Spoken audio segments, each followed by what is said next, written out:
Une camionnette équipée de caméras et de détecteurs avale les kilomètres séjour le long des lignes de tram et de trolleybus. Sa mission, recenser câbles et poteaux, mais surtout calculer leur taille.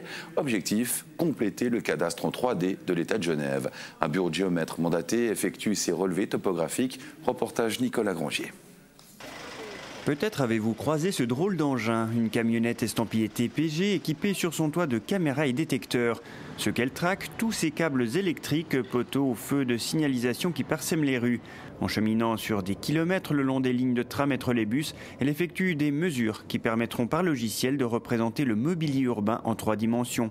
Le matériel loué, lui, est de haute technologie. Plusieurs ordinateurs dans le véhicule qui permettent de calculer la trajectoire, d'autres capteurs qui servent à l'acquisition des données avec 2 lasers rotatifs qui permettent d'acquérir des nuages de plusieurs centaines de milliers de points à la seconde, 4 caméras qui permettent de prendre des images tous les 1,50 m le long des lignes des transports publics. Ce procédé a nécessité 10 ans de préparation et le traitement des données prendra des mois.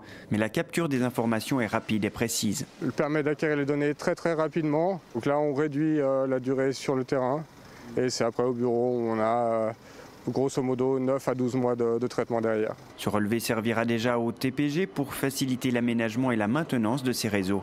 Il servira aussi à l'État qui complétera le cadastre 3D existant.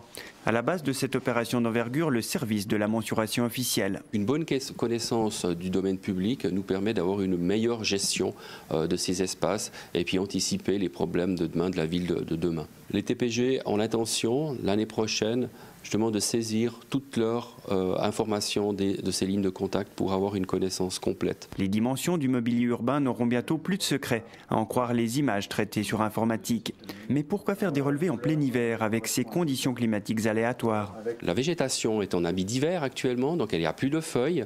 Une raison pour laquelle on fait ça en hiver, c'est que les ombres sont moins noires et donc on arrive à distinguer beaucoup plus d'objets. Autre utilité et non des moindres, le relevé va répertorier en détail les obstacles pour la navigation aérienne, ce qui apportera encore une dimension sécuritaire à la 3D.